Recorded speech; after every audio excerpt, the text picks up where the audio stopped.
Galera, muita alegria, uma oportunidade dessa, estar na casa do Diego. Obrigado pelo carinho, pelo respeito. Sou fã do seu trabalho, não sou tão fã da camisa que ele está vestindo, mas isso aí faz parte do show. Diegão, obrigado por estar aqui. E eu queria te perguntar, a primeira coisa que vem à cabeça quando um europeu, um jogador que nasceu no Brasil, mas jogou muitos anos lá fora, vem para o Brasil, e a gente acompanhou a tua vinda, os teus vídeos, preparação e tal, qual é a maior diferença que você enxerga do futebol europeu, que você pegou já nesse altíssimo rendimento, já o futebol dessa década, para o futebol nacional que você saiu bastante novo? Bom, primeiro prazer, né, estar fazendo esse programa aqui com você, o canal, né, o canal. Olha, a diferença da época que eu saí, né, para hoje é um abismo, né, assim, em termos técnico, tático, enfim. O futebol ele vem se atualizando, né, com o passar dos tempos, né, nos anos, né, e eu pude acompanhar essa troca, né, mesmo estando na Europa, mas eu comecei a acompanhar essa troca aqui no Brasil, até mesmo com os campos molhados, né, que antigamente não se usavam muito isso. Eram altos ainda aqui no Brasil, Era um alto, seco, né, ia jogar 3, 4 da tarde. A bola perevecava. E assim, era uma diferença. E quando eu fui para a Europa, eu cheguei lá, eu encontrei um futebol muito mais rápido, muito mais dinâmico em todos os sentidos, até um pouco mais difícil de se adaptar. Para você muda também? Muito. Mas eu digo assim, ele muda quando a bola chega em você ou ele muda de contexto geral, de ser mais rápido? Eu vou te dar um exemplo. Os meus primeiros treinamentos na Almeria, quando eu fui transferido, né, para lá, a gente fazia chute a gol, né? Um chute a gol assim, que eu fazia no Atlético Mineiro na época, sei lá, 1 hora de chute a gol eu poderia fazer. E os chutes lá, eu fiz sei lá, 15 minutos, 10 minutos lá, e eu não conseguia defender a bola. Eu falava, meu Deus, o que é isso? Né? Será que eu desaprendi? O que está acontecendo? Mas não é, isso aí é a adaptação, né? Sim. E assim, a velocidade da bola, né? O campo duro, enfim, é completamente diferente. Isso eu estou falando em 2007, né? Não estou falando em 2000. Espera um momento ali que... Ô Juninho, aí você me arrebenta, Juninho. Tem problema não. Juninho, você me arrebenta, cara. Entrevista de resenha. O que você veio fazer aqui, Juninho? Zero formalidade. Quando não é o Davi, né? Pelo amor de Deus. Pra mim isso é um presente, tá? O que aconteceu, eu não vou cortar. Isso é pra mim um presente. Isso é vida real, eu não vou cortar cara, não. A gente vai dar entrevista, o cara abre a porta e fecha. Uma trabalheira danada vai ficar de Não, mas estranho. Vamos lá. Não, mas é uma diferença assim grande, porque quando a gente chega lá, a gente encontra essas dificuldades, fora a adaptação do campo, língua, adaptação de vida, cultura, né, de outro país. Você vai casado ou vai solteiro? Eu fui casar, recém-casado. Fui recém-casado, minha esposa ainda não tinha saído de casa, né, então a gente foi viver uma vida junto lá, uma aventura. E é bem isso mesmo. É uma aventura, porque assim... Os primeiros meses, é bem duro. Eu imagino. É bem duro no sentido familiar, né, de costume, até de lavar o cabelo, a mulher lavar o cabelo no cabeleireiro. Pintar o cabelo no cabeleireiro, pinta diferente, seca diferente. Então, assim, são adaptações e coisas diferentes que você encontra que você fala, poxa, será que a gente vai conseguir adaptar? Será que não vai? Sim. Porém, passando toda essa adaptação, vida normal. Foi uma vida normal, uma situação em que, eu fiquei 10 anos na Europa. Sim. E aí eu já vivia praticamente como um europeu, como um espanhol. Falar em viver como europeu, 2 perguntas em cima disso. A Europa tinha um pouco de preconceito para com os goleiros brasileiros. Tanto que não foram tantos. Júlio, que é meu irmão, teu irmão também, que te mandou um abraço falar nisso. O Júlio, Dida, o Tafarel antes e tal. Mas que o Júlio e o Dida foram a consolidação do goleiro brasileiro lá fora. A tua chegada na Europa teve esse preconceito? Teve. Para mim, o pioneiro foi o Tafarel, né? Sim. O Tafarel, né, jogou no Galatasaray, jogou na Itália, né, no Parma. E assim, ele foi o pioneiro, mas é verdade que o Dida, o Júlio, pelo que eles fizeram, representou muito pra gente. Eu me lembro muito bem que eu cheguei em 2007 lá e na minha apresentação um repórter espanhol perguntou, mas vem cá, o Brasil faz atacantes. Rápidos e habilidosos. Os brasileiros sabem fazer gol. O que você está fazendo aqui? Foi uma pergunta assim. E eu olhei para ele. E o exemplo que eu citei foi exatamente esse o que eu estou falando para você. E fazer gol. Não, se você não conhece, então eu vou te explicar. A gente teve o Tafarel, que foi um dos melhores goleiros na época, ganhou a UEFA na época. Você teve aí, você tem um Júlio, que já está aí há um tempo. O Dida no Milan, então, não é uma surpresa nenhuma. Pode ser que aqui na Espanha seja uma novidade. Mas eu vou demonstrar para vocês que o goleiro brasileiro tem qualidade. Isso na minha primeira entrevista, na entrevista de apresentação do Almeria. Já chega com o pé no peito, né? Já chega tomando porrada. Porque molecão novo, sem carreira ainda. 21 anos, né? 22, né? Recém-feito. E aí eu já falei, opa, o negócio aqui já o negócio aqui eu vou ter que provar 3 vezes mais para valer a pena. Mas foi desse jeito, eu tive que provar mais e foi até... Porque eu sou movido a objetivos, eu sou movido a ter esse frio na barriga. Pô, será que vai dar certo? Será que não vai? Se você não tem isso, você não vai atrás, você não corre atrás do objetivo. Sim. E na verdade, quando eu cheguei lá, eu falei, eu vou demonstrar para esses caras que existe goleiro brasileiro. E comecei, né? Tive um período de adaptação, como eu te falei, de uns 5, 6 meses, quando eu joguei meu primeiro jogo. Eu te confesso, eu não recordo. Você chegou de titular, não? Não chego de titular, né?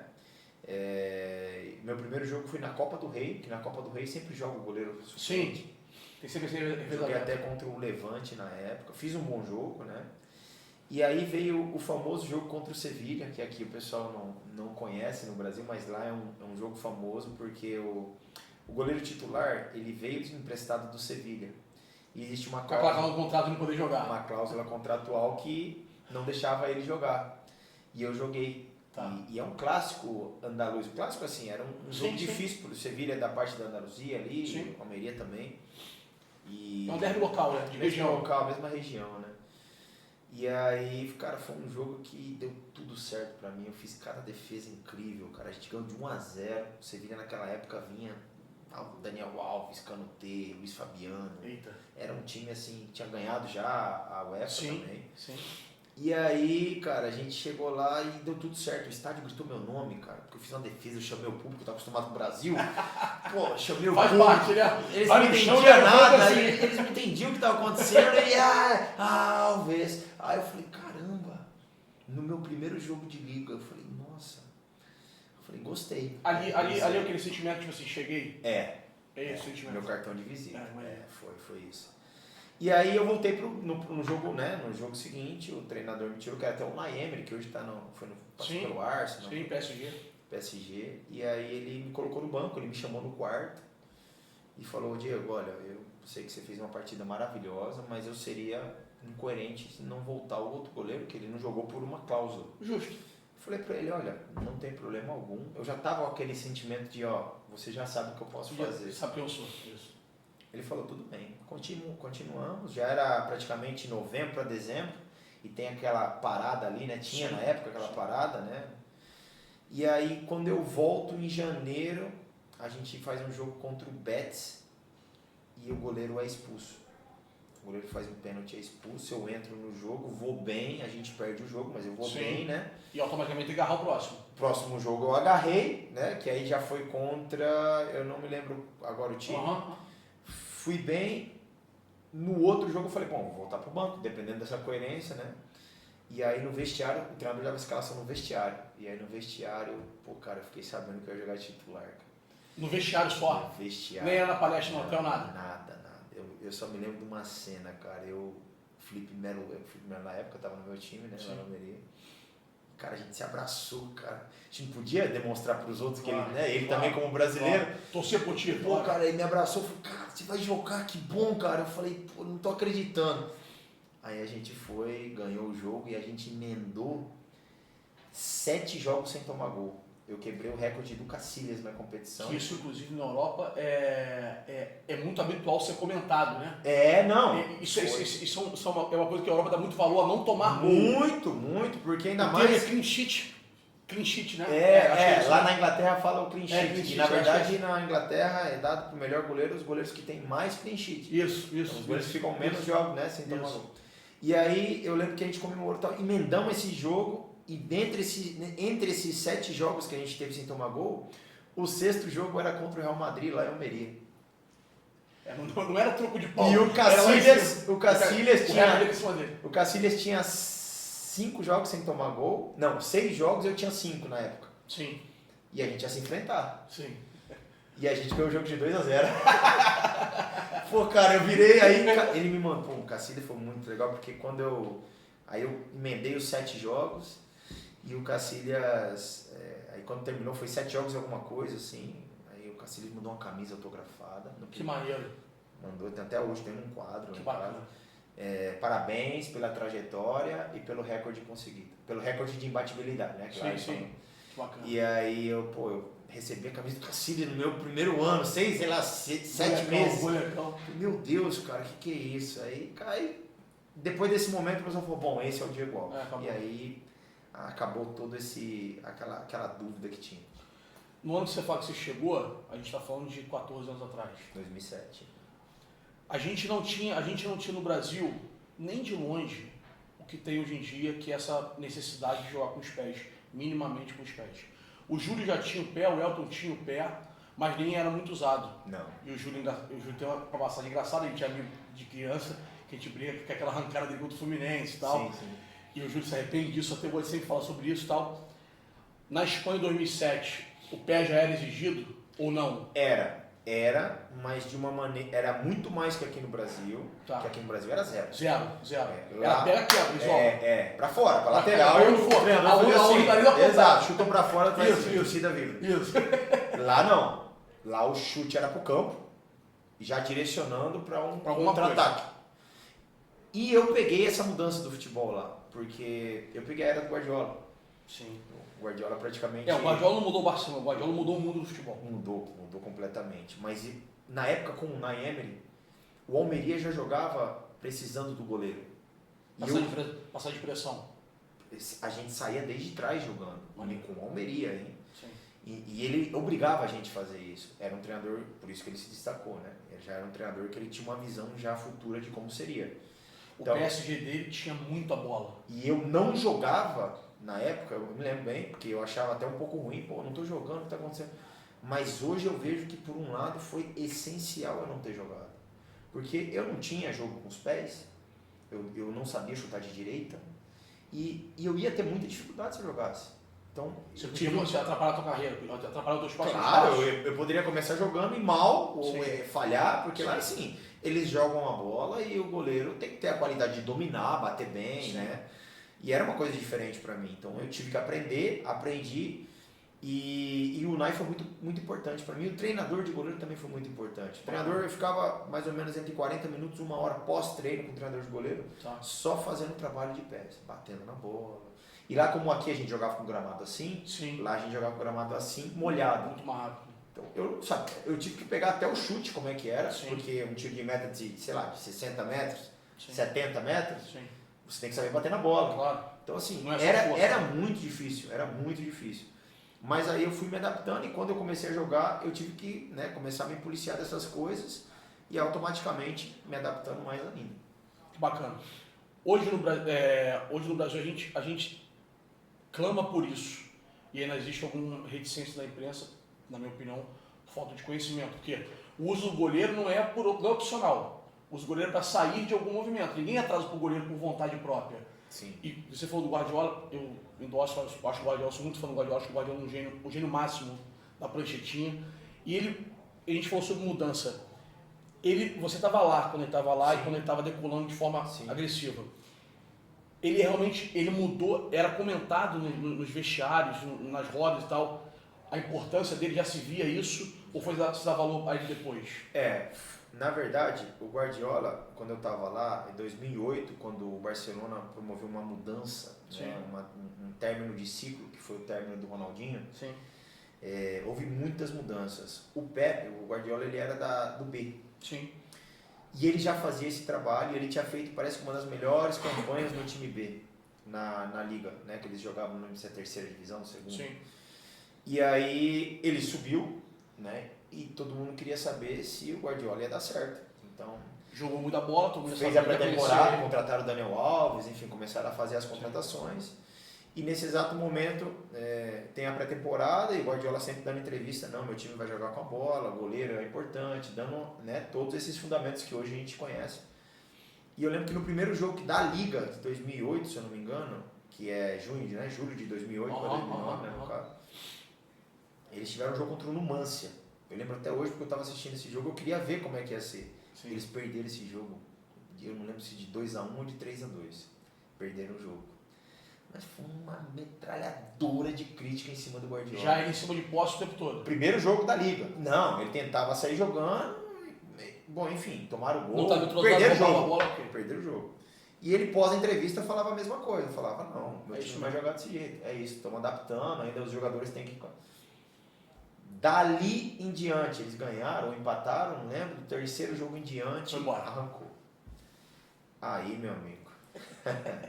Aí todo mundo conheceu o que era saída de bola, o goleiro como que tinha que jogar, a posse de bola. Aí foi uma... Mas até os outros times entender esse modelo de jogo, o Barcelona já estava há 3 mil anos, com a qualidade dos jogadores. Sim. O Messi, antes do Guardiola, não era o Messi do Guardiola. Sim. Na verdade, há uma transformação do Messi. Sim. O Messi jogava aberto na ponta. Eu lembro até hoje, jogava abertinho na ponta, recebia a bola e encarava. Sim.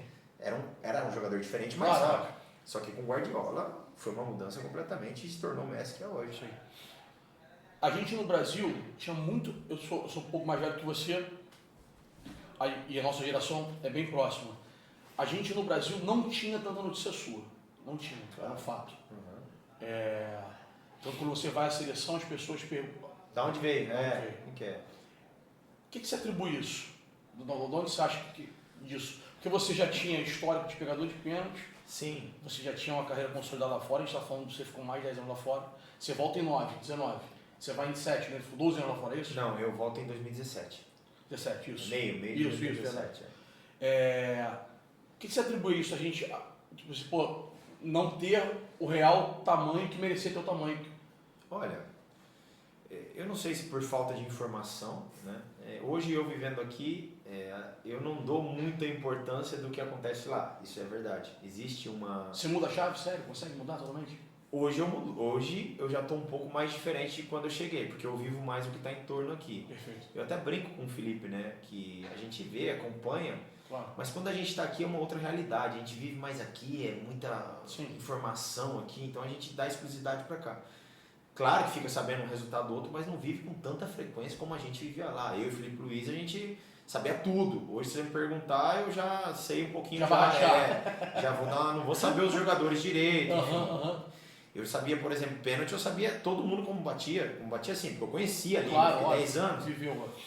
Mas eu acho que assim, é normal também, né? Eu acho que a própria imprensa espera o jogador meio que se firmar. Né? Você sai novo, faz um ano. Apesar que no momento, na época, eu lembro que saiu várias coisas minhas, né? Eu fui para a seleção em 2008, né? Sim. Fui com o Dunga para a seleção, inclusive com o Júlio e com o Doni. Sim. E assim, o Doni na época estava lá já? O Doni já estava lá. Na Roma? Já estava na Roma, o Júlio estava na Inter. Peguei o melhor momento do Júlio, assim, em 2008, foi quando eles foram campeões, né? Da Champions. Eles ganham em 11. 10 é Barcelona, 11, né? Eu não lembro, enfim, mas eu peguei essa época de 2008 porque eu também fui para os Jogos Olímpicos, né? Então eu fiz meio que uma pré-temporada com a seleção principal e depois fui nas Olimpíadas com o Dunga.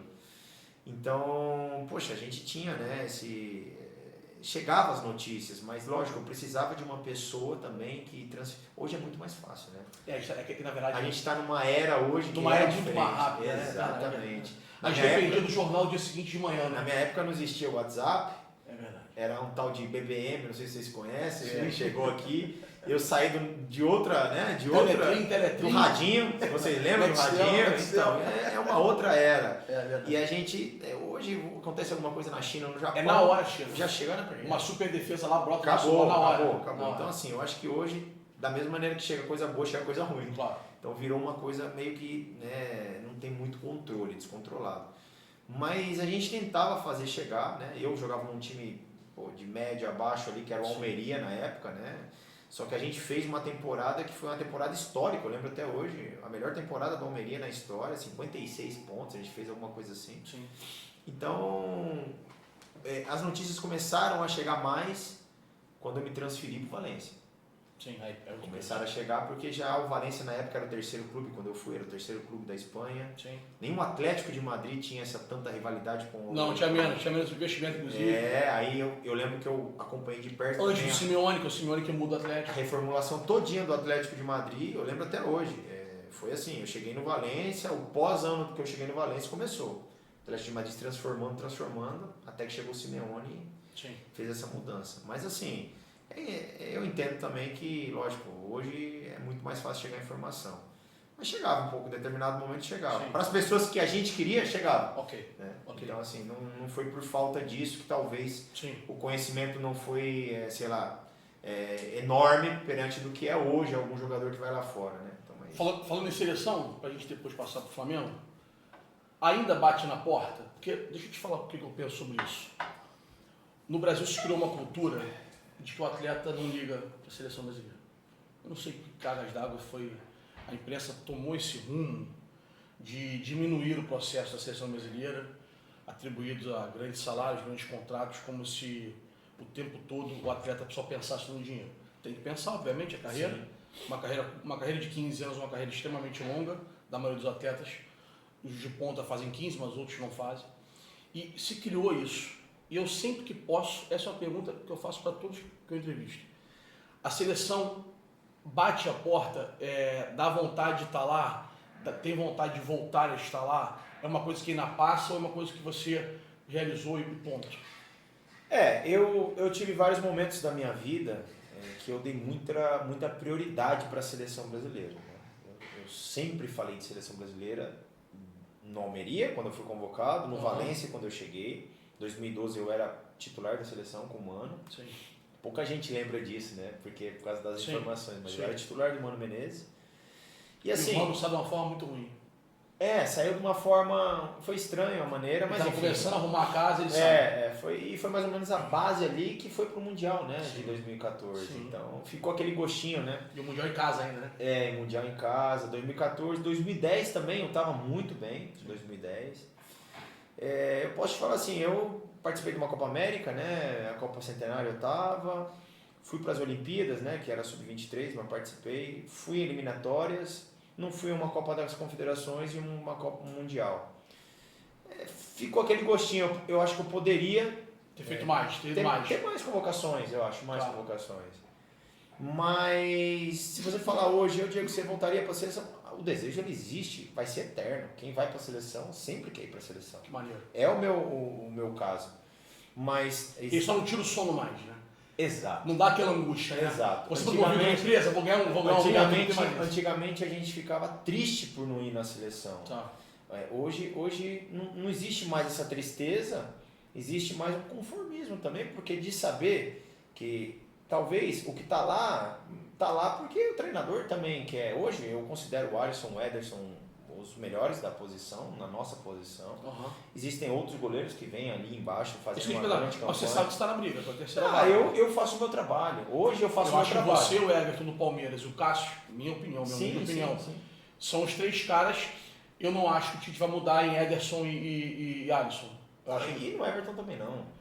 Porque eu tive um ano de vitórias aqui. Se você for ver o meu ano de 2019 para cá, são anos de títulos de alto rendimento.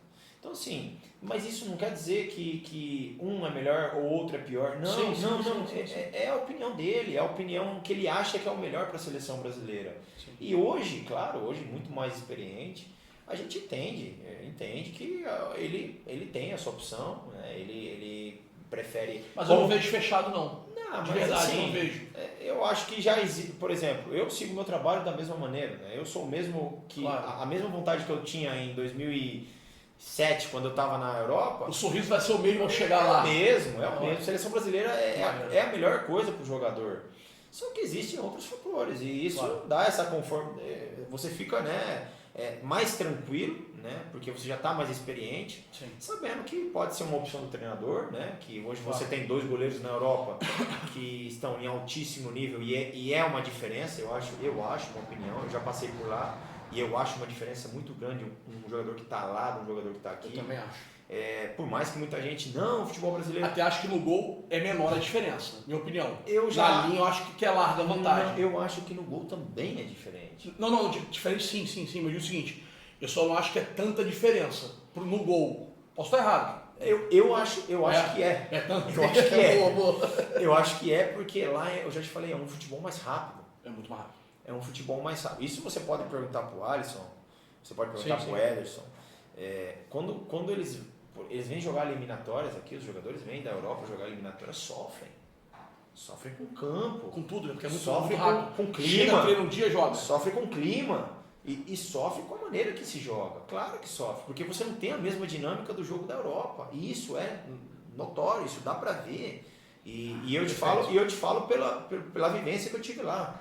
Agora, que melhorou muito a qualidade técnica dos gramados. Sim. Até padronizou o tamanho, etc. Exato. Então, assim, é diferente. Da mesma maneira que se a gente jogasse a 8, 10 graus lá, um jogo aqui no Rio de Janeiro, 8, 10 graus, campinho, tapete, o rendimento ia ser altíssimo. Também acho. Agora a gente joga a 30 graus, a 28, a 40, e às vezes o gramado tá na areia, o gramado tá mais seco, é diferente. Perereca. A bola que a gente joga... Eu imagino pra você, por exemplo, a bola vem aqui, você está acostumado a bater e fazer a mesma coisa, você vai acostumando. Exato. Ela bate e fica como... Exato, lá as pessoas já têm o controle do domínio da bola, do passe quando vai quicar no chão, é completamente diferente. Sim. Então assim, existe uma grande diferença. Eu vejo hoje o Alisson e o Ederson um patamar acima. Isso é claro. Sim. E depois vem nós aqui, eu acho que do Brasil. Eu acho que são vocês três. Agora, e aí entra a opinião do que eles querem, do que eles acham melhor para a seleção. E isso, poxa, eu encaro com muita tranquilidade, muita naturalidade. O que é bacana de falar sobre isso, por exemplo, quando você chega, você me corrige o que você quiser. E pode discordar, obviamente. Eu sinto que você tem um período de adaptação. Eu sinto que você não vem inteiro. Pra cá? Pra volta? É. Com certeza. Você não vem grandão como você é. E você depois vai se transformando. Eu tenho um grande amigo que fala assim, porra, o Diego, na hora que precisa, que vai dar merda, ele vai salvar aquela bola. E esse termo é um termo que eu encaixo a qualquer homem de linha também. Dos grandes, dos diferentes.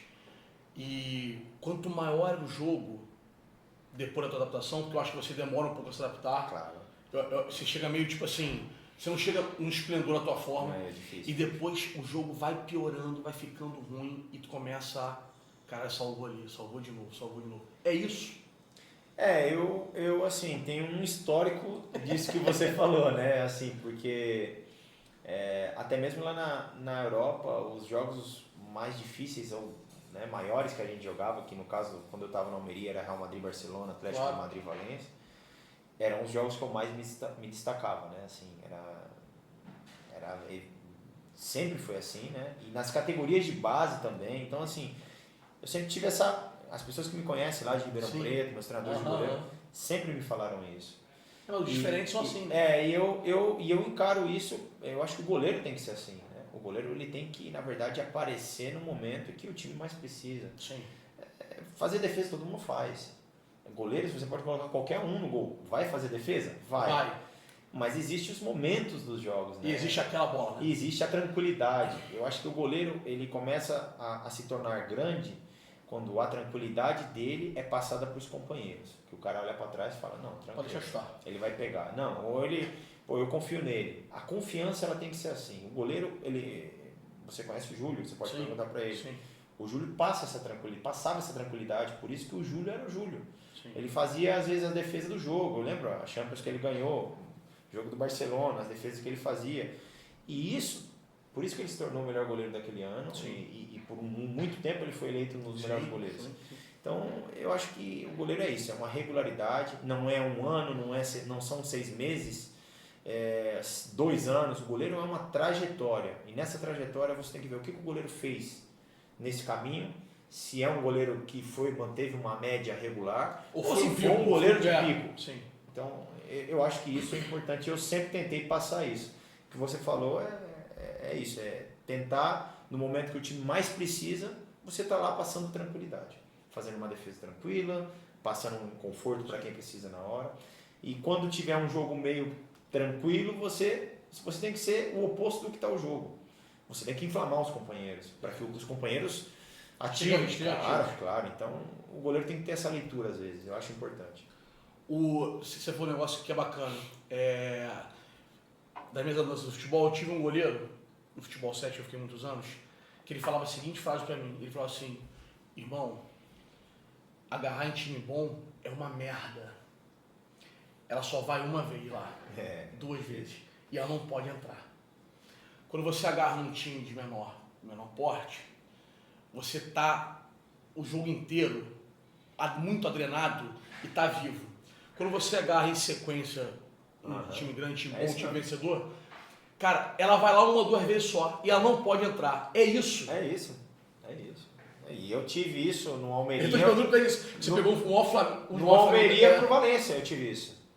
Eu no Almeria, teve jogo que eu fiz, sei lá, 10 defesas, 15 defesas. O uniforme mudava de cor. E eu no Valência, às vezes, tinha que pegar aqui. E aí, se você não pega, você não presta. E o Valência é considerado um time, vamos falar chato, assim, muito exigente. Né? Tá. É a cultura deles lá, assim, a torcida é exigente. Então, qualquer gol que você tomava era motivo de crítica, era motivo de, ele não pega a bola que vai. E exatamente da maneira que você está falando. E aqui no Flamengo, então, é desse jeito. Mas isso é na seleção brasileira também. Também. Isso é no Bayern, isso é no Liverpool. É assim. Por isso que existem os goleiros que, né, o pessoal fala de times pequenos e os goleiros de times grandes. Então, é uma diferença enorme. E você tinha falado da adaptação na pergunta anterior, que eu demorei um tempo. Que isso, eu não era. Você tem 100% de razão. Porque quando eu chego, para mim foi um choque. Porque eu, né, o campo, quando eu cheguei, a gente treinava num campo lá embaixo do Flamengo, no campo 5. Eu cheguei num momento que o campo estava muito ruim. E eles nem molhavam às vezes para treinar os goleiros. Né? E aí eu cheguei, velho rala pouco, né? Meu Deus. Voltei pra base. Eu juro pra você, eu pensei. Eu cheguei em casa com a minha esposa e falei, eu acho que eu não vou me adaptar. Eu pensei, eu acho que eu não vou me adaptar. Porque era difícil. No primeiro treino eu virei o pé. Eu virei o pé num buraco, fui pular foi um trabalho que eu trabalhei. E eu virei o pé, eu quase torci o tornozelo. Eu falei, nossa. Então assim, era difícil, foi difícil pra mim, né, o começo. Só que aí comecei a jogar o brasileiro, começou aí, mas mesmo assim, aí veio o Cariocão. Rapaz, aí eu saí da Europa pra vir jogar o Cariocão, eu falava, meu Deus, 40 graus, cara. Eu falava, Jesus, aonde que eu vou? Mas, cara, foi automaticamente me adaptando e eu peguei um momento de transição no Flamengo também, né? Ali, 2017 já tinha um time formado, era de uma gestão, 2018, aí final teve aquele negócio lá do afastamento, uma confusãozinha, e depois veio 2019 com a outra diretoria e bum, né? Então foi um período de adaptação difícil também, meio que ao contrário do que eu fiz lá, porque aqui a vida eu já estava meio que adaptado, né? Já sabia como viver aqui. Sim. Mas em termos profissional, eu tive uns meses ali que eu tive que me adaptar. E porque é muito engraçado ver isso, falo tranquilamente, eu não sou Flamengo, sou vascaíno, mas acompanho porque trabalho com isso e gosto de futebol, defendi o Flamengo também no futebol 7 e tal. Era notório, eu não acredito em goleiro bom humilde. Humilde que eu me refiro, você está entendendo? De goleiro que seja... Eu não acredito. Eu acho que o goleiro tem que ser brabo. Você, Júlio, Marcão, tem que ser brabo, tem que ser um cara diferente da história. E eu via você encolhido, assim, tinha essa impressão. Então, mas não é o encolhido, é que também existe a adaptação do ambiente. É isso, né? Eu saí de um lugar que eu estava há 6 anos, que era dono da cidade, que eu chegava, que os jogadores que chegavam... pediam benção. Eu ali era, né? E eu cheguei num lugar que eu tive que me adaptar também, conhecer, lá eu brincava, aqui eu não... Você fica, será que ele vai gostar, não vai?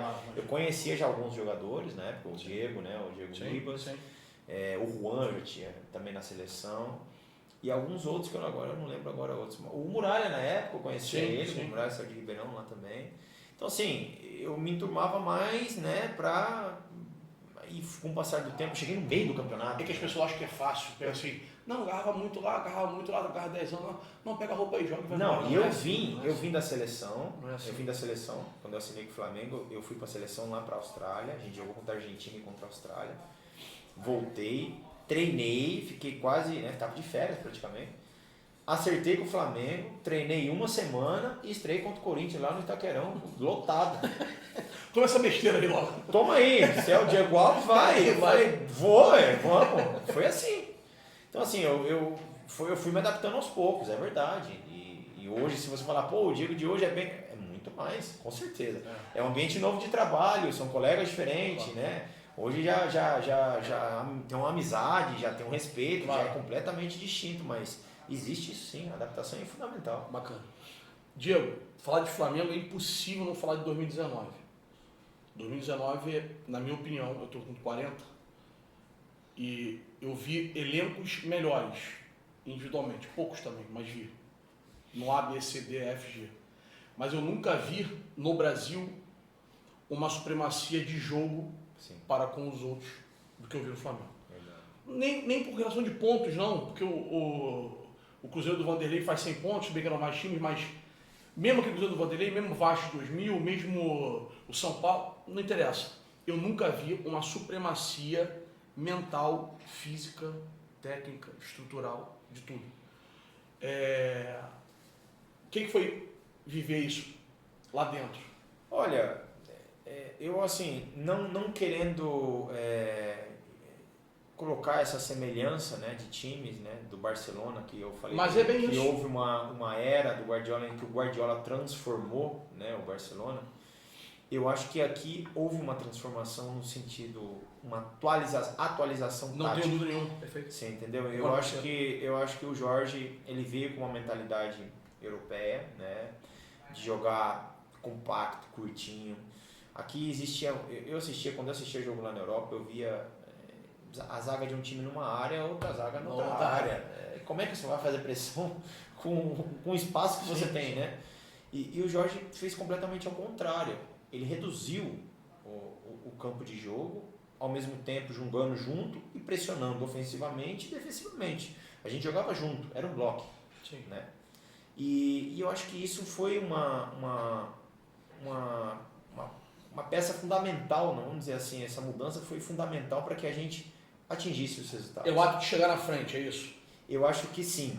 Hoje, se eu te falar, muitos times no Brasil já jogam assim. Já tentam fazer isso? Tentam fazer isso. Concordo Não com a mentalidade do Jorge, sim, mas você já vê times saindo com 3, com laterais já afiados lá na ponta. Sim. Você já vê uma linha um pouco mais adiantada. Perfeito. Talvez não com o mesmo conceito do Jorge, mas já mudou. Não, e não o mesmo conceito e não a mesma qualidade de jogador. Não a mesma qualidade, lógico. Aqui o Jorge também pegou um time com uma potência financeira que podia contratar jogadores bons, né? O Jorge chegou, fez umas contratações. Eu vou te falar, Diego, o Flamengo paga igual o Corinthians e o Palmeiras, é a mesma gaveta de valores. O que vocês fizerem, e a gaveta de baixo é perto. Sim. Não cabe, tipo assim, o Flamengo não deu de 4, não fez você não suar contra o ABC de Natal, com todo respeito ao ABC de Natal. O Flamengo fez isso com o Rio de Janeiro, no clássico. Fez isso no Brasil, fez. E, é no Maracanã, no Morumbi. Uma semifinal de Libertadores. É isso. Eu tô te entendendo. Mas por isso que eu tô Foi falando. muito agressivo, era muito forte. E assim, existe também, parece que não, mas às vezes quando o Barcelona entrou nessa mudança tática e todo mundo falou, meu Deus, o que está acontecendo aqui? Cresce o respeito. Cresce. Eu escrevi sobre Eu não vou dizer um medo. Se tiver medo, piora. Eu não vou dizer um medo. Também concordo com você. Mas eu vou te falar, na época do Barcelona, existia medo. Medo, não sei. E eu acho que existia um certo medo 19 de jogar pro Flamengo. Não tem dúvida nenhuma. E isso, o que acontece? Porque ninguém sabia uma maneira de parar. Ninguém encontrava uma maneira de parar. Sim. E a tendência é dar um passo para trás, que é tudo que o Jorge Jesus queria. Exatamente. E lógico, existiu jogos que a gente jogou mal? Claro que existiu. Com o Jorge, a gente perdemos. 4 jogos. Contra o próprio Vasco, a gente empatou 4x4, você lembra? É. O Vasco jogou muito bem contra a gente, mas de uma maneira que talvez nenhum jogou. Foi explorando contra-ataque, foi um jogo que, eles chegaram no contra-ataque, fizeram gol. Eu lembro até hoje desse jogo 4x4. Sim. E a gente comenta até hoje porque foi um jogo que foi um time que praticamente respeitou menos, de uma tática diferente. Foi bem estudado, bem colocado. Ele enfiou laterais, ele cravou o Rafinha e o Felipe Luiz lá dentro, porque os laterais do Vasco não voltavam. Colocou jogadores rápidos na frente e mudou. Defendia, sofreu defendendo. Claro. Só que aí, mesmo assim a gente fez um gol, acho que com 1 minuto de jogo, lembra desse jogo? Vocês abrem, o Vasco vira, né? Vira, 2-1. Aí o Flamengo vai, revira. Aí o Vasco paga o último lance no gol do Ribamar de cabeça. Exato. Mas assim, se vê 2019... Tirando aquele jogo do Santos, que a gente já era campeão também, que o Santos ganhou. Não vale nada a avaliação. A gente já era campeão, e, né, não tirando o mérito do Santos de maneira alguma. Mas é outra. Teve o jogo do Bahia, que a gente veio, foi pós-Emelec, um jogo que a gente teve um desgaste emocional incrível no Maracanã. O Emelec eu não acho que vocês vão bem. Eu não acho que vocês vão bem. Contra o Emelec, não o primeiro, o segundo eu tô falando. Nem o segundo eu acho que foi o Flamengo do Jorge Jesus. Acho que não, mas ali ainda estava em criação. Isso, ali ainda estava em criação. Isso. Porque aí chega um determinado momento que a gente já tem tanta confiança que as coisas já começam a sair naturalmente. E aí vai criando esse Flamengo de 2019 que se tornou quase que imparável, né? Sim. E é verdade, a característica foi explorada, a característica dos jogadores foi explorada ao limite ali. Do Arão, do Bruno, do Gabi. E quase não tinha troca, cara. Do Arrasca. Isso era loucura, quase não tinha troca. Era uma maneira que ele... Que eu prefiro, tá? Eu concordo com ele. Eu não sou a favor dessa troca. Mas eu me lembro que teve um jogo, se eu não me engano, foi contra o Fortaleza, do Rogério Ceni, inclusive. Sim. Que a gente ganhou nos acréscimos. E esse jogo a gente jogou, acho que só jogou eu e mais 2 jogadores do time que escolheu esse jogo. Foi um jogo mais sofrido, mas a gente ganhou. Sim. Então, assim, era uma dinâmica que a gente ganhava. Agora que acontecer, a gente vai ganhar. A gente foi jogar com um time reserva, vamos dizer assim, lá contra o Grêmio, ganhamos. Já pro finalzinho do campeonato. Sim. Então, assim, já criou uma atmosfera que aí já podia entrar alguns jogadores que a função ia ser bem feita. Talvez não com perfeição como os outros, mas seria muito bem feita a ponto de ganhar os jogos, assim, com uma tranquilidade, né? Então, houve essa mudança no futebol. Eu acho que houve. Eu também acho. Eu não lembro de um time jogar com a linha tão encurtada como a gente jogava, jogar com um jogador... Porque a gente tinha informações e a gente tinha treinamentos que era... A gente brincava, que a gente falava, o jogo mais difícil que a gente tinha era o treino, porque o time de baixo fazia a mesma coisa que o time de cima. Imagina. E aí, era um conjunto de coisas que o próprio Jorge falava. Tá sendo difícil esse treino. Ele falava assim, é difícil para vocês. Então, criou uma certa... Automatizava o movimento todo. Criou uma identidade, né? Que aí, lógico, com o passar do tempo, os outros times vão estudando mais, vão se aperfeiçoando, vão sabendo que se não sofrer e não marcar e não chegar e marcar um gol, vai sofrer atrás. Sim. E aí, o ano de 2020 a gente ganha, mas já começa a ser um pouco diferente de 2019. Totalmente. Então, existe essa lembra até mais forte. Que é a fase de adaptação que a gente está falando. Tudo é uma adaptação. No Barcelona lá, durou uma época, só que o Mourinho sofreu um ano e no outro ano o Mourinho ganhou. Então, assim, conforme vai... O Jorge falava muito assim, é o jogo que dita, né? O jogo que dita. Então, assim, a gente fazia coisas ali que talvez a gente nem treinava, mas a gente já tinha tanta confiança que as coisas saíam tão naturalmente que criou uma identidade e essa identidade gerou um respeito dos outros times. Totalmente. E esse respeito fez com que a gente fosse para cima sem medo. A gente não tinha dúvida nenhuma. A gente ia para cima. Como a gente foi com o Liverpool. Sim. A gente bateu de frente com o melhor Liverpool, talvez, aí, que foi o Liverpool que fez uma campanha histórica. E a gente jogou de igual para igual. Só que o Liverpool tinha 24 jogos no ano, a gente tinha 80. Chegou numa hora que a gente também já não estava aguentando mais. Sim. E contra o River também é um jogo diferente. Para fechar 19, eu estava lá nessa final. Eu fui a trabalho e tal, e eu estava na linha do gol do Gabigol. Te confesso que eu não sou hipócrita de falar assim, não, eu torço pro pessoal do Brasil, não torço. A rivalidade de futebol tem que ser mantida até a última coisa. Mas é sério, eu estava anestesiado com o processo. Eu estava na arquibancada, eu não fui de imprensa. Eu nem quis ir de imprensa. Preferi ir de arquibancada, para viver uma série de coisas. Cara, tava sem camisa, tava um sol. Apenas, você sabe bem, tava lá, aquele ar seco, né? Aquela pedreira atrás, não tinha uma árvore. E eu tinha ido no estádio num dia anterior, entrei no campo, resumindo o assunto. Eu tava vendo o jogo de forma anestesiada, assim, eu não tava torcendo pra A e pra B. O Flamengo tomou 1-0, eu falei, vai embalar daqui a pouco, vai tomar a bola, vai começar aquele massacre da Serra Elétrica, vai achar o gol. E você não consegue achar. Não. Você não consegue achar. Não. E o Diego fala, não, quer jogar nesse lado. Eu brigo assim, pô, Diego, tu quebrou a bola lá dentro da bagunça e o Gabigol venceu a bola no alto e matou o jogo. Pra vocês ali, vestiário de 1-0 River, fala assim, cara, não tá entrando nada, não tá entrando nada. A gente não. A verdade é que por méritos do River, né? Eu acho que por méritos do River, e pelo calor e pelo campo, que também o campo secou. Eu lembro que eles não podiam molhar antes do jogo, porque teve um show antes. Teve um show antes da Anitta e do Gabriel Pensador. Gabriel Pensador e mais um pano preto liso foi escolhido. Então, eu tenho esse vídeo. O gramado tá seco. E o gramado tá fofo. Seco e fofo. Já era um empecilho pro nosso time, porque o nosso time gostava de jogar com a bola rápida. E tava um calor incrível. Um calor, exato. E o River, 3 horas da tarde. Sim. E o River, eu acho que eles conseguiram planejar muito bem o jogo, né? Eles fizeram uma marcação muito forte. Eles viravam o jogo. Mas nem foi pressão, né? Foi minha pressão, 3 quartos de campo. Anularam na marcação. Sim. Parando o jogo, fazendo falta. Sim. Fazia muita falta. Eu lembro que o Rodrigo Caio, na primeira bola, já arranca a cabeça, já corta aqui. O Rafinha toma uma cabeçada aqui e enche o... Cara, foi coisa assim que a gente falou, pô, o que tá acontecendo? Os times argentinos são assim, são fortes na marcação. Sim. E é verdade que a gente não se encontrou. Não se encontrou. Primeiro tempo a gente entra no vestiário, o Jorge, né, tenta passar tranquilidade, o Diego também fala, foi muito bem o Diego na época, ele falou vamos lá, gente, oportunidade e tal. A gente precisava dar um... Porque quando você toma um gol assim numa final, passa 1000 coisas na cabeça. Sem dúvida. É normal. Os jogadores estão ali, mas, gente... É humano. Pensa, o jogador passa 1000 informações na cabeça. É claro. E o Jorge passou uma tranquilidade, ele falou, olha, eles não vão conseguir manter esse ritmo todo o jogo. E é verdade. Sim. Foi uma pressão muito forte, defensivamente o River fez. Anularam o Gabi não conseguiu nem tocar na bola direito. Tanto que o Gabi chegou no Jorge, eu lembro muito bem que falou, mister, e aí? Faço o quê? Eu vou pegar a bola aqui, eu não estou conseguindo pegar a bola lá, eu vou ter que vir aqui. E aí, no segundo tempo, a gente já vê um River com um pouquinho mais de espaço, né? Porque a gente começa a chegar. Tem umas 2 chegadas ali. Sim.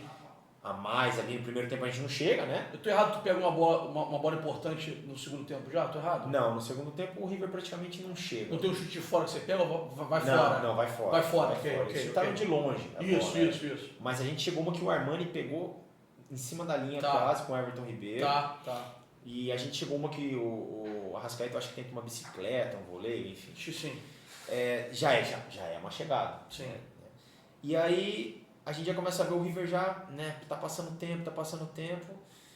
E aí sai o gol. Chega no minuto 80, 90 e... 8-9, se não me engano, primeiro. 8-9 primeiro e 93. Acho que o prato parte... 91 e 93. 91 e 93, pô, é verdade. 91 e 93.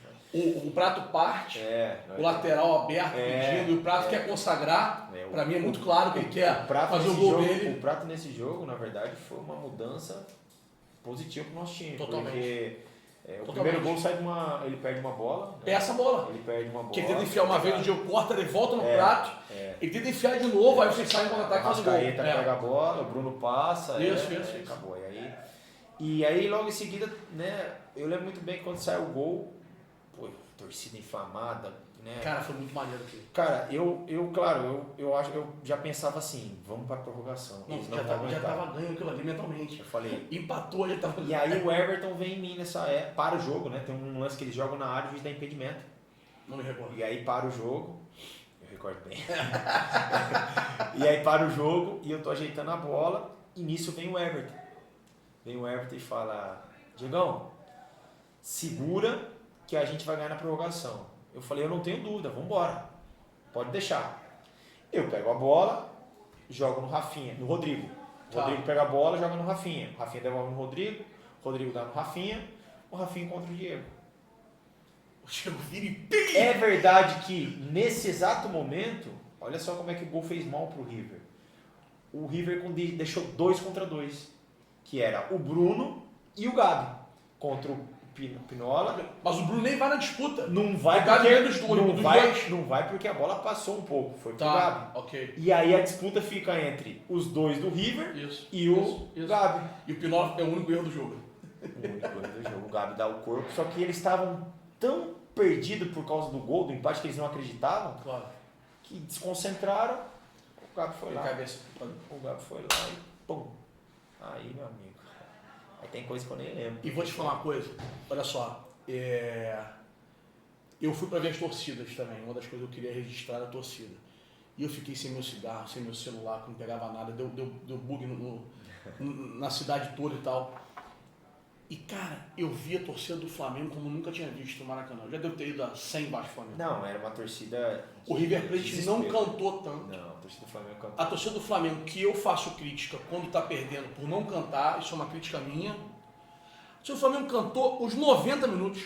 E eu fiquei no meio, né? Eu tava olhando aquilo e falei, cara, os caras não vão parar de cantar. Mas isso não é com 30.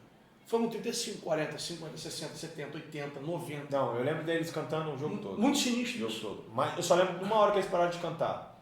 A hora do segundo gol. Que desmaiaram.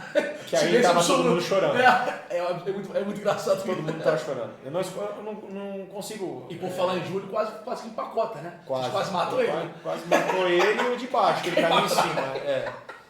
O Júlio... Ele cai pra trás. Mas também quis aparecer o Gaiato. Ele vai de terno, pra quê? Não, gravata, ele comemorou, ele falou que ele comemorou tanto, que ele gritou, que acabou que apagou ali. Cara, isso é muito engraçado. Mas assim, foi uma experiência, cara, incrível, impressionante. A gente pensa, né, quando a gente vem para um clube como o Flamengo, se tornar importante, entrar para a história. Mas aquele momento ali, eu acho que você ouvir até, você colocar qualquer momento, né, os documentários, se emociona. Não tem dúvida nenhuma. Começa a arrepiar, olho enche d'água, porque a gente sente a emoção como se a gente estivesse lá de novo. E é uma situação assim, eu via antes muitos os ex-jogadores chorando, né, na época que vê algum lance deles, alguma coisa que marcou muito. E eu falava, pô, será que é assim, né, de tão emocionante? Com certeza. E eu te confirmo que é emocionante. Parar qualquer coisa que você estiver fazendo, vamos ver esse documentário, é o documentário da Libertadores, não tem como se emocionar, porque ali foi uma loucura, cara. Eu só lembro de ter encontrado o Gerson no meio da área comemorando o segundo gol, a gente se abraça, cai no chão junto, o Gerson já tinha acabado de sair do jogo, entrou cara, foi uma loucura. Diegão, depois desse 19 histórico, que eu acho que vai transformar você e Gabigol principalmente na história do Flamengo como o time ideal do Flamengo, eu acho que você vai ser um da história do Flamengo e acho que o Gabigol vai ser o 9 da história do Flamengo, minha opinião particular. Você pega um 20 conturbado de um cara que era ícone desse time do Flamengo, fazia parte da engrenagem, que vocês tinham muito carinho, era notório isso, que o Jorge Jesus foi embora. E como é que era pra vocês um recomeço no meio daquela turbulência, fechar campeão brasileiro, mas não fecha como o Flamengo estava acostumado, como vocês estavam, né? Fecha de uma forma bem diferente. Né? O pós-Libertadores ainda tem a Recopa, a Supercopa, que a gente ganha, né? Sim. Tem o Carioca e aí entra a pandemia. Não, resumindo. Desculpa. Chegaram tudo, pô. 19 tudo. E aí, entrava em campo, era só para tirar o troféu. E aí com a pandemia vem a saída do Jorge. Sim. E assim, a saída do Jorge foi difícil. Foi difícil porque você tira, né, o comandante, né, a pessoa que te te dá a direção. E ele era como um pai para todo mundo. Ele tinha aquele estilo dele de dar bronca, de tudo, mas ele era um cara super amoroso com os jogadores. Ele falou lá quando ele chegou, os jogadores brasileiros têm amor por mim. E é verdade porque quando ele estava aqui, e ele também tem. E não foram poucos bate-boca, não. Os jogadores falam que me amam, os jogadores, a torcida falam que me ama. Sim. Lá o ama, né, talvez em Portugal é diferente para eles do que aqui. Sim. E aqui foi uma relação assim que deu muito certo, cara, muito certo, ao ponto de ter um chororô do caramba quando ele foi embora. Foi uma coisa assim muito forte, que quem viveu ali sabe como é que foi. E aí entra um momento de transição, né? Sim. que a partir do momento que você E não é só a retira transição o do comando... grupo, né? É a transição do momento mundial, né? Claro, porque aí chega uma outra pessoa com uma ideia diferente, talvez não conhecendo completamente os jogadores, e jogadores que ganharam tudo pelo clube, fizeram um esforço grande, e aí já começa uma outra situação, né? Que aí foi a época do Domi, no caso, Sim. né? Mudança de tática, de jogo, enfim, que, claro, deu resultado em algum momento, mas talvez internamente não foi muito Bem aceito. aceito da maneira que ele queria, né? Sim.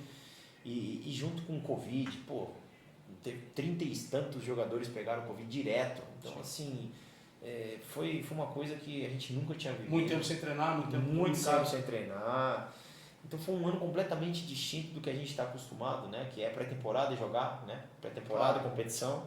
Claro. E aí a gente ficou parado 3 meses praticamente, para depois voltar. Eu machuquei o ombro e logo eu peguei Covid. E aí, cara, o pós-Covid também é uma coisa para se debater, eu até falo isso quando eu vou dar entrevista. Eu acho que é importante saber o pós-Covid, o que ele afeta muscularmente um jogador. Que dizem que afeta bastante, inclusive pulmão, afeta os números de lesões aumentam. Né? Não só no futebol, em todos os esportes. Sim.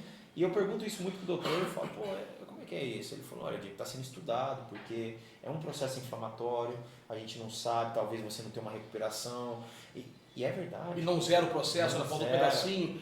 É difícil, só quem pegou o Covid com sintomas... Eu peguei leve, o teu foi forte? Eu foi levinho. Eu só não tive a falta de ar, no caso. Eu também não, Mas eu tive todos os sintomas, né? Graças a Deus eu não tive falta de ar. Sim. Mas te dá aquela sensação ruim e te dá uma fraqueza. Te dá uma fraqueza, exato. Por exemplo, eu perdi paladar e olfato. Tive isso também. Eu fiquei na cama isolado, meus filhos e minha esposa fora. Fica assim, será que eu vou ter falta de ar? Será que vai dar isso? É uma depressão. Você fica assim, será que eu vou ficar pior? Será que eu vou piorar? Aí respira bem, não, a cabeça boa, foca na televisão, foca no telefone. Exato, então assim, foi uma situação que a gente não tinha vivido antes. E aí, lógico, entra nesse momento de transição e logo vem a saída do Domi e a chegada do Rogério. Sim. Né? E a chegada do Rogério dá um pouco mais de esperança, vamos dizer assim, porque o Rogério praticamente já conhecia muito dos nossos jogadores. E era um novo oxigênio depois desse trauma da pandemia, etc. Foi para ele aquilo ali. E era um cara que jogou contra o Flamengo 2019 e tem o mesmo pensamento, né, assim, de tática, né, e da onde tem que colocar os jogadores, que é muito semelhante de 2019. Então, o Rogério chega e aí a gente começa a era do Rogério aqui no Flamengo. Né? E falar do Rogério é bacana pelo seguinte, eu nunca tive com o Rogério pessoalmente, mas o Rogério é um vencedor, assim. Sim. Eu escrevo logo depois que vocês ganham da Supercopa, como falaram pra gente matar, eu até acho que o Rogério erra algumas coisas no jogo, minha opinião. Mas o meu primeiro post nem é você do título, não. É assim, não há como falar do Rogério em relação a vencer. Ele acha uma brecha, ele vai vencer. Não interessa se você... O que eu quis dizer é o seguinte, se o cara fez um gol na frente, se você pegou, não sei... Cara, o Rogério acaba vencendo. Sim. E tem pessoas diferentes assim. Ele tem um DNA de vencedor. E ele como jogador, o currículo dele como jogador, isso nem coloca na mesa. Isso. E ele está começando, né? Vamos dizer assim, porque ele tem 5 anos aí de treinador, né? Já ganhou competições importantes. Ganhou o Brasil da Série B, Brasil da Série A, ganhou o estadual lá, porque tem muito peso, ganhou a Copa do Nordeste. Não, veio pra cá, Supercopa agora com o Flamengo. Ganhou um Brasileirão. Sim. E ganhou o Flamengo estava atrás. Exato. Então, assim, tem o seu mérito. Claro. Vai errar, vai acertar, lógico. Como o Jorge também errava e acertava. No jogo de Jorge ele bota uma fim de ponta. Exato, tem isso, Eu metia porrada nele. Então assim, mas aqui no Brasil é difícil, porque existe uma pressão grande, existe vários meios, né? E o Flamengo dá essa repercussão, dá esse debate, é normal pelo tamanho. É muita gente. E a gente falava pro Rogério, quando você agora você está no Flamengo, esquece. Você está no ponto de mira e vai estar como nós estamos. Quando nós entramos no campo, Nós estamos com um ponto de mira lá. Se for mal, vai ser criticado. Se for mal, pede comida em casa. Às vezes vai até bem e vai ser criticado também. Então, assim, não adianta, é normal isso. Mas eu acho que já cria uma bagagem, uma casca, para você ter um pouco mais de respeito perante a todos, né? Eu acho que isso é importante. E eu acho que a gente tem tudo ainda para esse ano conquistar mais títulos, se Deus quiser. Falando do último, pra gente matar. Tava 3-1 pros caras, eu tava vendo o jogo, acabou. O Diego pode pegar até um, mas é difícil 2 em sequência, tendo que pegar 2. Porque pegar 2 é uma coisa, já é difícil, e tendo que, se não acaba, é mais difícil ainda. Sim. Você muda o jogo ali, é notório que a hora que você vai até o encontro do... Esqueci o nome do rapaz. Danilo. O primeiro que pede, que você dá uma quebrada talvez no ritmo que ele estivesse pensando. Com o Luan não, com o Luan realmente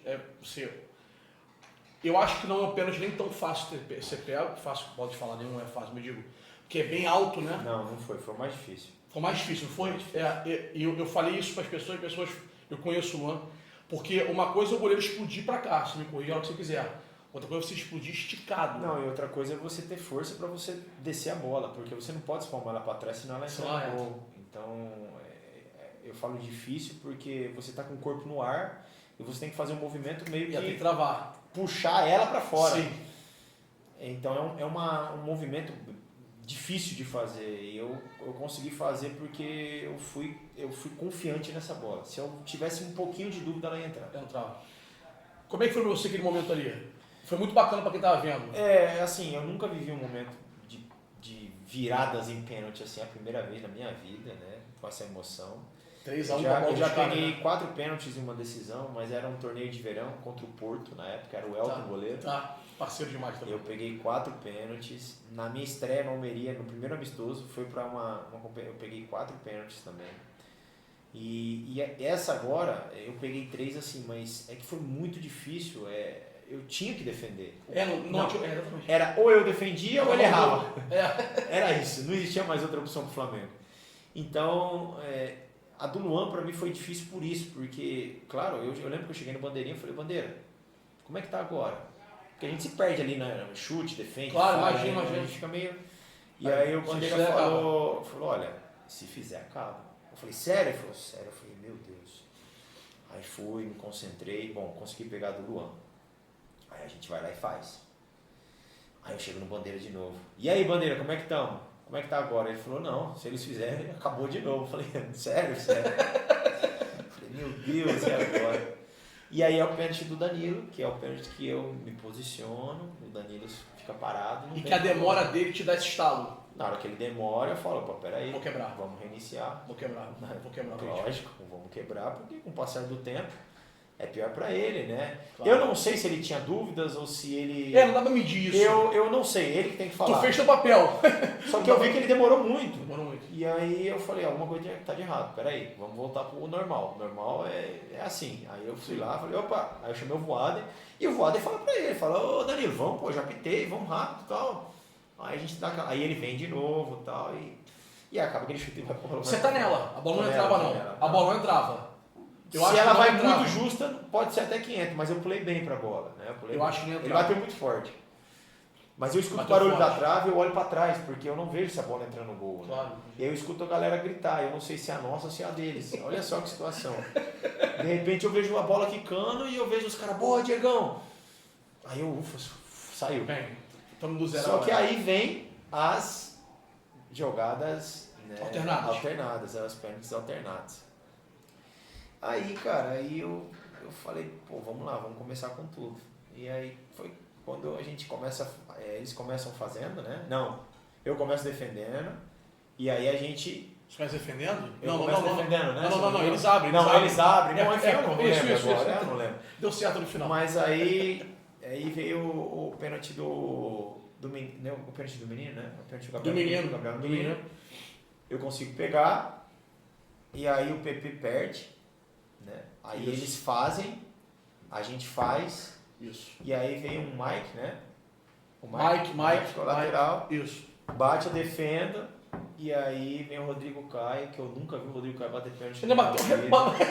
Só que ao mesmo tempo eu senti grande, eu senti uma confiança nele. E ele bateu engraçado, que o Everton... A gente fala que foi 4 dedos, a gente fala pra ele. Exatamente. Ele ficou aqui assim, ó.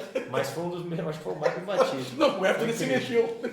E aí, meu amigo, foi só comemorar, mas foi uma loucura. Foi uma loucura e assim, Muito foi maneiro, muito engraçado. legal ter vivido isso, porque foi uma experiência nova. E assim, eu acho que o pessoal em casa, se a gente sofreu, eu não costumo sofrer tanto, mas eu terminei esgotado. Eu imagino o pessoal em casa, o sofrimento, a emoção. A mente é o enfim. cacete, o corpo paga, né? Não, no outro dia parecia que eu tinha sido atropelado por um caminhão, de tanta emoção que descarrega, assim, Muito maneiro. tensão. Mas foi legal, valeu a pena. Diegão, primeiro de tudo a gente podia falar aqui durante horas, mas já estamos falando já há um tempão. Já tem 1 hora já, não tem? Aí, o cabeça não tá boa. Falar de pegar de Cristiano Ronaldo, mas isso aí todo mundo já falou há muito tempo. Queria te agradecer pelo carinho, Pô, tá louco, prazer. te desejar todo o sucesso do mundo, Obrigado. independentemente de torcer pelo rival. A gente está no mundo da bola, a gente torce por gente do bem, gente bacana, a gente conhece muita gente comum. Você realmente é uma pessoa de educação ímpar, de um carinho absurdo. Te desejo tudo de melhor no Flamengo. Obrigado. Muitos anos de futebol ainda, muitos anos de Flamengo, de outro clube qualquer.